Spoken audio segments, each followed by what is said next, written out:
12절까지입니다. 룻기 4장 1절에서 12절까지입니다. 한 절씩 교독하도록 하겠습니다. 보아스가 성문으로 올라가서 거기 앉아 있더니 마침 보아스가 말하던 기업 물을 자가 지나가는지라. 보아스가 그에게 이르되 아무개여 이리로 와서 앉으라 하니 그가 와서 앉으매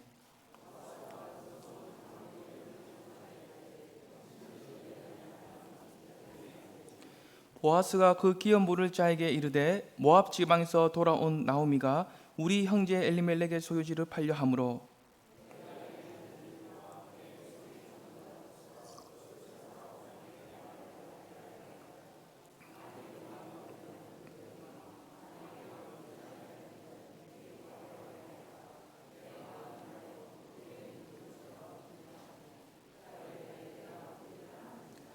보아스가 이르되 내가 나오미의 손에서 그 밭을 사는 날에 곧 죽은 자의 아내 모압 여인 룻에게서 사서 그 죽은 자의 기업을 그의 이름으로 세워야 할지니라 하니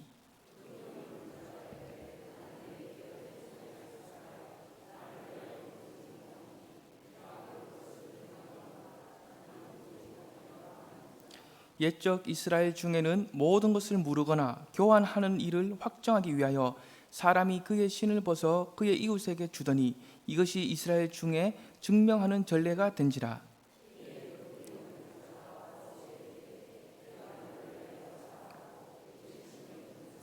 보아스가 장로들과 모든 백성에게 이르되 내가 엘리멜렉과 기론과 말론에게 있던 모든 것을 나오미의 손에서 산 일에 너희가 오늘 증인이 되었고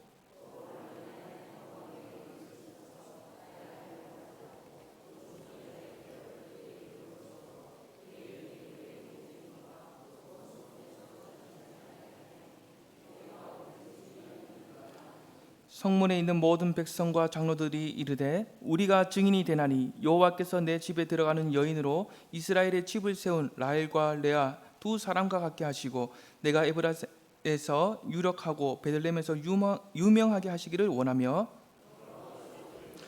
여자로 말미암아 내게 상수자를 주사 내 집이 다말이 유다에게 낳아준 베레스의 집과 같게 하시기를 원하노라 하니라. 아멘. 휴가 기간에 주일이 다가오고 있는데 제 아들이 아빠 대구 동원교회 유치부 가야 돼 이렇게 하는 거예요.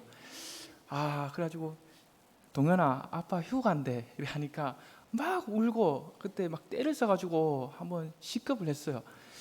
그래서 아빠 휴가인데 좀 오늘만 좀 들어도 이렇게 했는데 그래서 결국에는 이제 잘 설득해서 다른 교회를 갔는데 제가 하고 싶은 말은 저희 아들이 그 어린 아이가 우리 대구 동원교회 유치부에 오고 싶어 했던 것은 정말로 우리 교회가 좋은 교회였기 때문에 너무나 사랑을 이 교회에서 많이 받았기 때문에 가능하다고 생각합니다. 그래서 우리 교회가 참 사랑이 넘치는 교회인데요. 우리 한번 옆에 분들과 한번 인사했으면 좋겠습니다. 사랑합니다. 주님 이름으로 사랑합니다. 여기는 사랑이 넘치는 곳입니다. 네. 언제나 주님 안에서 사랑이 넘치고 함께 나눌 수 있는 저와 여러분 되시기를 축복합니다. 사랑 여러분, 지난 말씀 그러니까 이제 몇 주 전에 제가 이렇게 룻기 3장에 대해서 이렇게 말씀을 나누었는데요. 그 말씀을 관련해서 잠시 살펴보고 또 오늘 본문을 살펴보려고 합니다. 나오미는 룻에게 한 가지 조언을 했죠. 그 조언의 핵심은 뭐냐면 보아스가 타작마당에 가서 누울 때 그의 발치 이불을 덮고 함께 누우라라는 조언입니다. 즉 어두운 야밤에 남자가 자고 있는 그 이불 밑으로 들어가서 함께 자라라고 하는 거죠. 여기서 우리가 기억할 것은 나오미의 이 조언이 상당히 위험한 조언이라는 겁니다.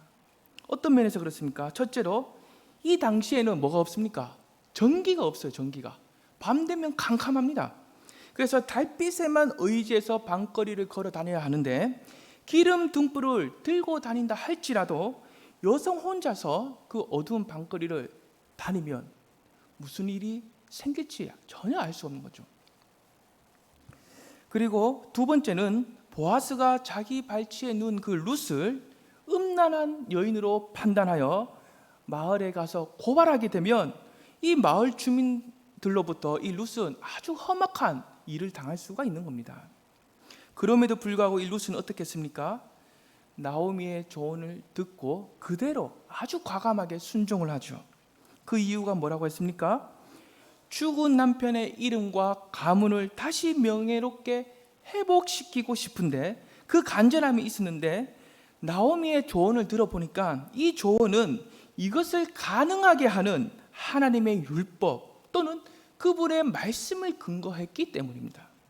그래서 룻은 그 말씀에 근거한 그 나오미의 조언을 듣고 아주 과감하게 믿음으로 순종하게 되죠. 이러한 관점으로 볼 때 룻은 어떻습니까? 너무나 지혜롭고 현숙한 여인입니다. 보아스가 충분히 사랑할 만하고 자신의 아내로 여기기에 전혀 손색이 없던 여인이 이 룻입니다. 하지만 어떤 문제가 있습니까? 보아스가 기어 물을 자가 되어서 룻의 남편이 되고 싶어도 더 가까운 친족 한 명이 있다는 거죠. 그래서 더 가까운 친족이 룻의 기어 물을 자가 되어 줄 것인지 아닌지 그것이 확인하기 전까지는 어떻게 할 수가 없는 상황이 있다는 겁니다. 이때 보아스는 어떻게 반응합니까? 조급한 마음으로 장꾀를 부리거나 인간적인 편법을 사용하거나 그 율법을 모른 척하거나 회피하거나 뛰어넘는 것을 하지 않습니다. 하나님의 말씀인 그 율법대로, 그 방법대로 하나씩 모두 다 거쳐가는 과정을 밟게 되죠. 동시에 나오미와 룻은 어떻게 하고 있습니까? 3장 18절을 보십시오. 3장 18절을 보시면 나오미가 룻에게 말하기를 내 딸아 이 사건이 어떻게 될지 알기까지 앉아 있으라라고 하죠. 즉 하나님의 말씀인 그 율법대로, 즉 모든 과정이 끝마칠 때까지 하나님의 일하심을 믿고 기다리라는 겁니다. 보아스 그리고 나오미와 룻 이렇게 양쪽 모두가 하나님의 말씀이 제시하는 그 모든 과정을 거치면서 그 말씀이 어떻게 이루어져 가는지, 하나님께서 또 그 말씀을 통해서 어떻게 일을 하시는지 그것을 기대하는 마음으로 지켜보고 있는 겁니다. 바로 이것이 하나님을 나의 주인, 나의 왕으로 섬기는 사람의 특징이죠. 사랑하는 여러분, 보아스와 나오미와 룻 이 세 사람의 모습이 얼마나 귀하고 아름다운지 아십니까? 왜냐하면 이 룻기서의 배경, 시대적인 배경이 사사시대 중에서도 말기에 해당되기 때문입니다. 사사시대의 특징이 무엇입니까? 하나님의 백성이 왕이신 하나님을 떠나 그저 자기 소견에 오른 대로 살아가는 것이 특징입니다. 이때 어떤 결과가 나타납니까? 하나님의 징계와 책망을 받게 되죠. 그 징계와 책망을 받으면 하나님의 백성이 회개를 하고 돌이키지만 그것도 잠시뿐입니다. 또다시 자기 소견에 오른 대로 살아가게 됩니다. 이러한 일들이 계속적으로 반복되는 것이 사사시대의 특징이죠. 그러나 사사시대 그 말기 즈음에 와서 누가 등장하고 있습니까? 보아스와 나오미와 룻 이 세 사람이 등장하고 있다는 거예요. 그들은 자기 소견에 옳은 대로 살아가는 것이 아니라 하나님의 말씀인 그 율법의 기준대로 방법대로 살아갔습니다. 주변 사람들이 볼 때 참으로 답답하고 어리석고 미련해 보이지만 그들은 묵묵히 하나님의 말씀대로 살아갔고 그 말씀이 이루어지기를 기다리면서 살아갔습니다. 그래서 하나님께서는 마치 그 세 사람들을 칭찬하시듯이 자랑하시듯이 그들의 삶과 가정을 이 룻기서에 다 담으셔서 오늘 여기 있는 저 여러분에게 보여주고 계신다는 겁니다. 사랑하는 여러분, 오늘 함께 읽은 이 본문은 룻이 보아스 발치에 누웠던 다음날 아침에 있었던 내용입니다. 보아스가 다음날 아침이 되자 가장 먼저 무엇을 하고 있습니까? 1절 우리 함께 읽어보겠습니다. 시작. 보아스가 성문으로 올라가서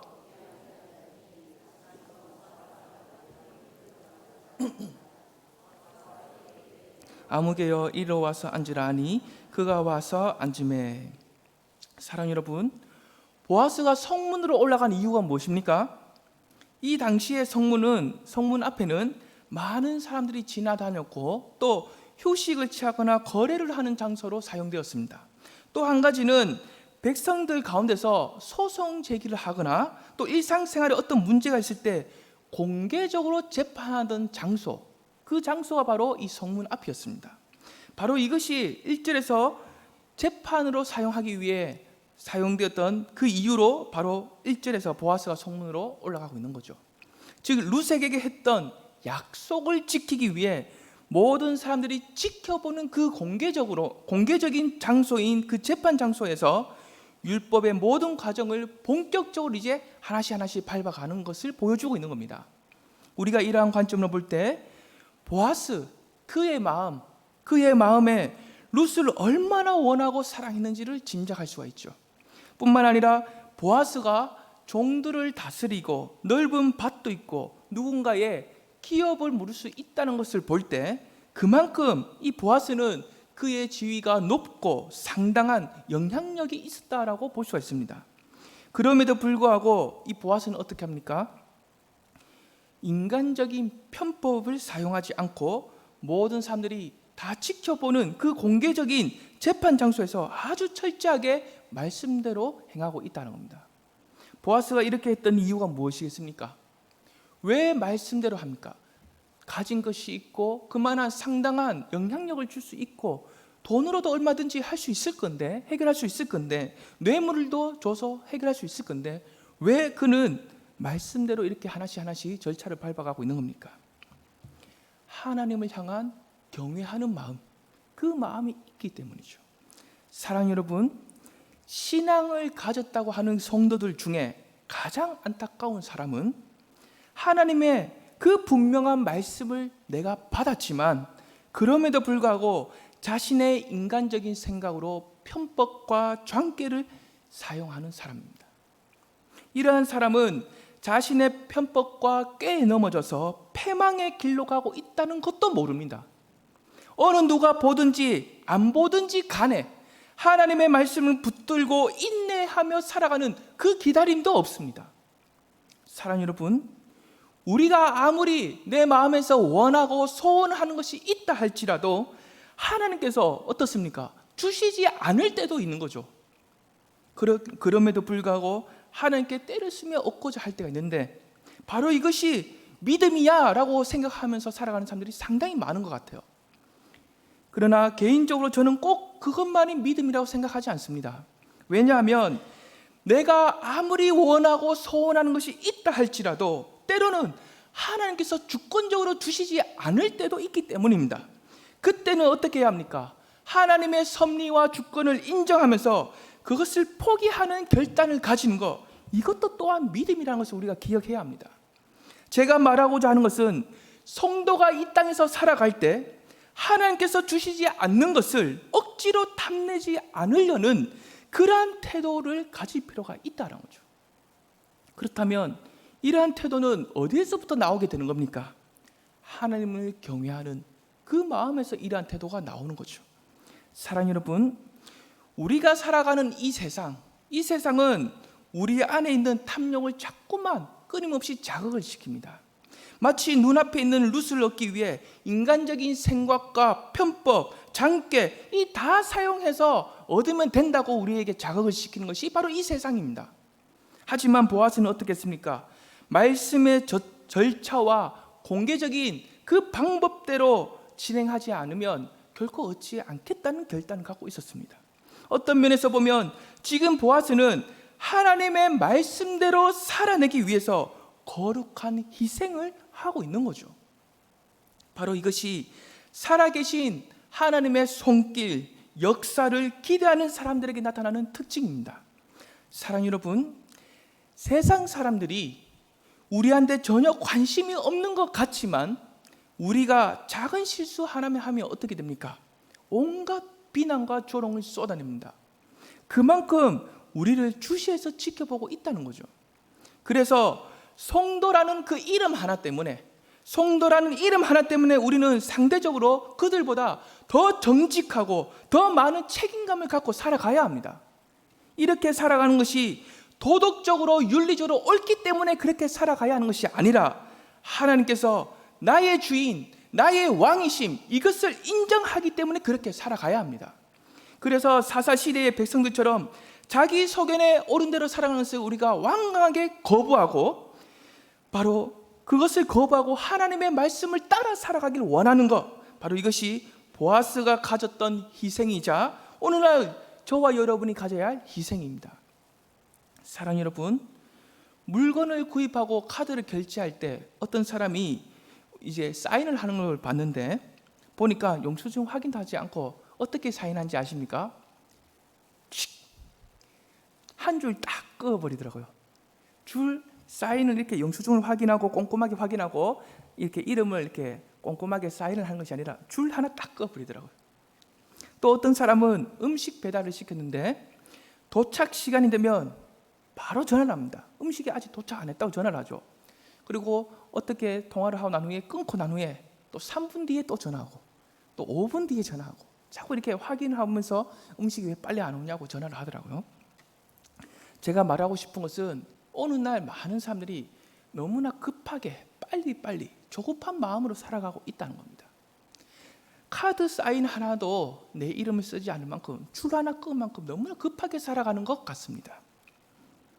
그래서 하나님의 말씀대로 우리가 살아가다 보면 때로는 어떻습니까? 하나님의 말씀이 때로는 지름길로 인도하는 것이 아니라 때로는 둘러서 가도록 우리를 인도하실 때가 있죠. 그래서 그때마다 어떻습니까? 주저하고 망설이는 경우가 있다는 겁니다.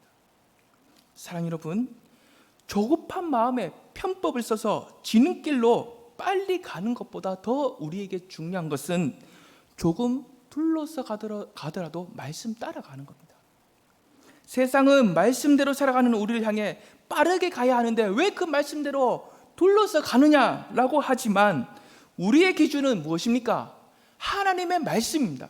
우리의 기준은 하나님의 말씀이기 때문에 말씀이 둘러서 가도록 우리를 인도한다면 우리도 역시 그렇게 따라서 둘러가는 것이 지극히 정상이고 사실 그것이 빠른 길입니다. 그러므로 우리가 미래에 어떠한 결과가 생길지 전혀 알 수가 없지만 하나님의 주권과 섭리를 인정하기 때문에 그분이 나의 왕이심과 주인 되심을 인정하기 때문에 말씀대로 살아가는 선택을 해서 희생을 감수하는 것, 바로 이것이 말씀대로 살아가는 믿음의 삶입니다. 계속해서 6절을 우리 함께 읽어보겠습니다. 시작. 그 기업 물을 자가 이르되 나는 내 기업에 손해가 있을까 하여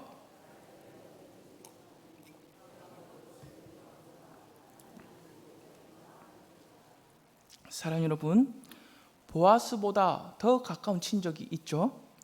자, 그 기업 물을 자로서 1순위에 있는 이 사람은 어디에 관심을 지금 두고 있습니까? 어디죠? 내 기업입니다. 내 기업.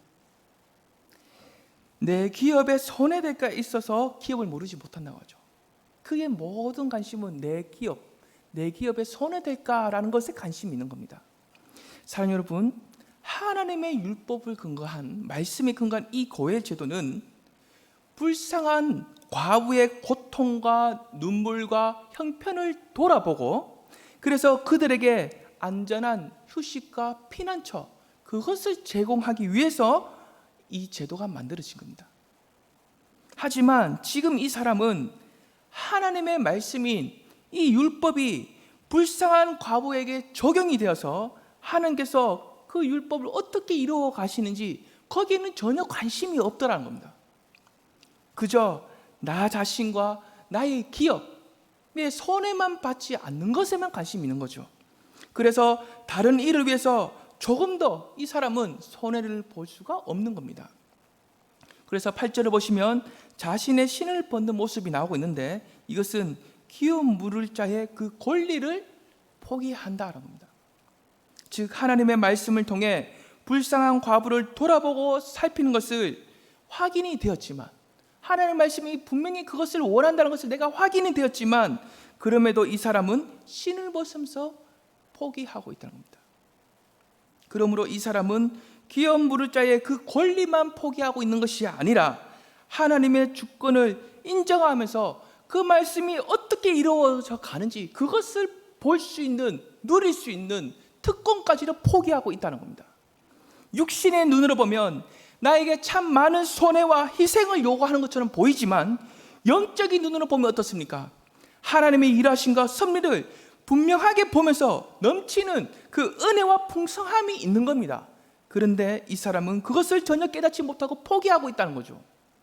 사랑하는 여러분, 저는 개인적으로 생각하기를 신앙생활을 할 때 너무 계산적으로 신앙생활을 해서는 안 된다고 생각합니다. 신앙생활을 하면서 내가 이렇게 했을 때 얼마나 인정받고 얼마나 이익이 있을까 하면서 계산을 하다 보면 어떻게 됩니까? 자기 욕심에 빠져서 그 은혜의 풍성함과 영광을 경험할 수가 전혀 없습니다. 보아스를 보십시오. 그는 자신의 이익을 계산하지 않고 말씀대로 살아가는 희생, 그것을 선택합니다. 그래서 자신에게 어떠한 손해와 희생이 있더라도 룻에게 아낌없는 인애와 은혜와 긍휼을 베푸는 것, 바로 이것을 더 원하고 있죠. 사랑하는 여러분, 나의 이익을 계산하지 않고 정말 순수하게 하나님의 말씀을 따라서 살아가고 계십니까? 아니면 나의 이익을 포기 못하는 이 사람처럼 나도 그래서 신을 벗는 행위, 즉 말씀대로 살아가서 그 말씀대로 살아갔을 때 누릴 수 있는 그 영광과 경험, 그것을 포기하면서 살아가고 계십니까? 오늘 본문에 등장한 아무개는 자신의 손해와 희생을 두려워하고 있습니다. 근심에 있고 두려워합니다. 하지만 보아스는 그 일을 통해서 나오미와 룻의 가정이 회복되는 것, 그리고 하나님께서 영광 받으실 것을 생각하면서 그 기어 물을 자가 되는 것을 기쁨으로 수행하고 있다는 거죠. 즉 하나님의 말씀이 분명하고 확실하게 다가오게 될 때는 어떠한 손해나 희생이 있어도 때로는 세상이 우리를 향해 미련하게 여기고 어리석게 여겨도 좌로나 우로나 치우치 말고 그 말씀대로 걸어가야 한다는 것을 보아스의 희생을 통해서 우리에게 가르쳐주고 있는 겁니다. 사랑하는 여러분, 이 보아스의 희생을 보면서 우리는 또 누구의 희생을 떠올리게 됩니까? 우리 구주 예수 그리스도의 십자가 희생, 그것을 떠올릴 수가 있습니다. 이 땅에 오신 주님께서는 마치 나오미와 룻과 같은 우리를 위해, 너무나 비참하게 살아가던 우리를 위해 엄청난 손해와 희생을 감수하셨죠. 이와 관련해서 빌립보서 2장 6절에서 8절까지는 이렇게 기록합니다. 우리 함께 읽어보겠습니다. 시작. 그는 근본 하나님의 본체시나 하나님과 동등됨을 취할 것으로 여기지 아니하시고 오히려 자기를 비워 사람의 모양으로 나타나사 곧 십자가에 죽으십니다. 주님께서는 우리를 사랑하셔서 비참한 인생을 살아가는 우리를 위해 우리의 기업 물을 자가 되시기로 하셨습니다. 그래서 하늘의 영광과 존귀를 다 비워버리시고 우리와 동일한 사람의 몸을 입고 이 땅에 오셨죠. 뿐만 아니라 십자가에 달려서 자신의 생명까지도 다 쏟아내어 주셨습니다. 죄인 우리를 위해, 미련하고 어리석은 우리를 위해 누가 이러한 손해와 희생을 감수하겠습니까? 오직 주님 한 분밖에 없는 줄을 믿습니다. 사랑하는 여러분, 보아스가 룻의 기업 물을 자가 되고 나면 이 룻에게 어떤 일이 일어나게 됩니까? 이제 다시는 가난과 싸우지 않아도 됩니다. 먹고 사는 문제도 고민하지 않아도 됩니다.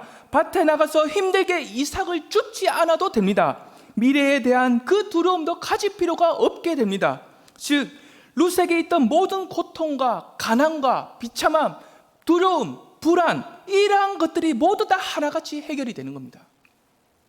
이와 같이 우리가 우리의 기업 물자가 되시는 그 주님을 믿는 순간, 주님과 하나됨을 이루는 순간, 그때부터는 어떻게 됩니까? 나의 개인적인 이익과 생존과 안정과 만족을 위해서 살아가지 않게 됩니다. 오히려 그 반대로 소외되고 가난한 영혼을 위해서, 굶주림에 떨고 있는 영혼을 위해서, 억울함으로 신음하며 고통받고 있는 영혼을 위해서, 그 영혼들을 위해서 살아가게 됩니다. 바로 이것이 무엇입니까? 성경에서 말하고 있는 선행입니다. 미련한 우리를 위해서 자신의 생명을 아낌없이 쏟아내신 그 주님께서는 저와 여러분이 이러한 선행을 하면서 살아가기를 원하신다는 거죠. 우리 함께 말씀을 생각하면서 함께 찬양하기를 원합니다. 사망의 그늘에 앉아 죽어가는 나의 백성들, 절망과 굶주림에 갇힌 자들은 내 마음의 오랜 슬픔, 나는 이제 일어나 저들의 멍에를 꺾고 눈물 씻기를 원하는데, 우리가 하나님의 그 마음을 우리가 생각하면서 또 말씀을 생각하면서 이 찬양을 함께 부르겠습니다.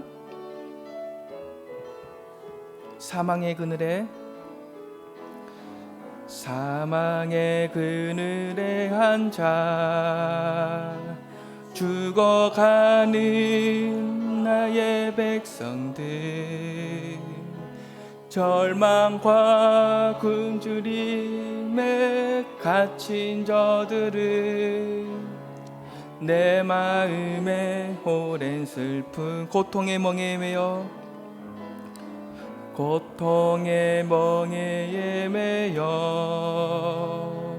울고 있는 나의 자녀들, 나는 이제 일어나 저들의 멍에를 꺾고 눈물 씻기길 원하는데, 누가 내게 부르짖어 저들을 구원케 할까? 누가 나를 위해 가서 나의 사랑을 전할까? 나는 이제 보기 원하네. 나의 자녀들 살아나는 그날, 기쁜 찬송 소리 하늘에. 우리 다시 한번 불러보겠습니다. 사망의 그늘에 앉아, 사망의 그늘에 앉아 죽어가는 나의 백성들, 절망과 굶주림에 갇힌 저들은 내 마음에 오랜 슬픈 고통의 멍에 매여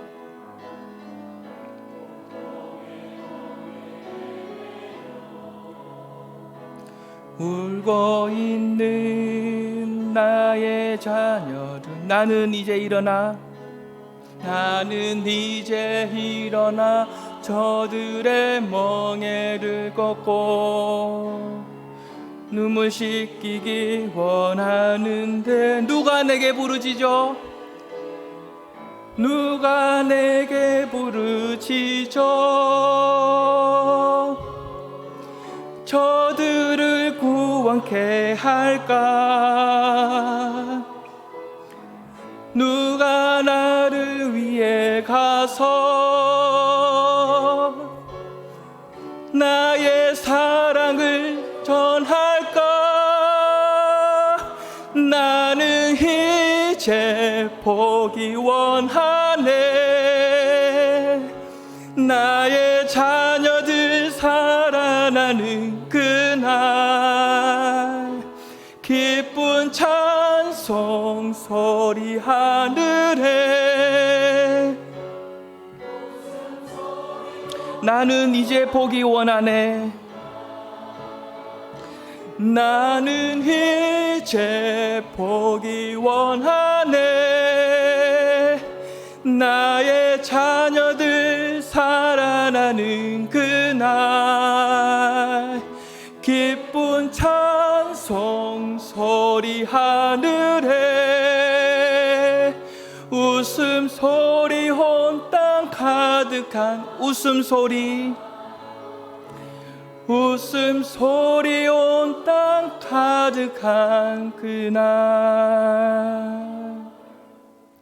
아멘.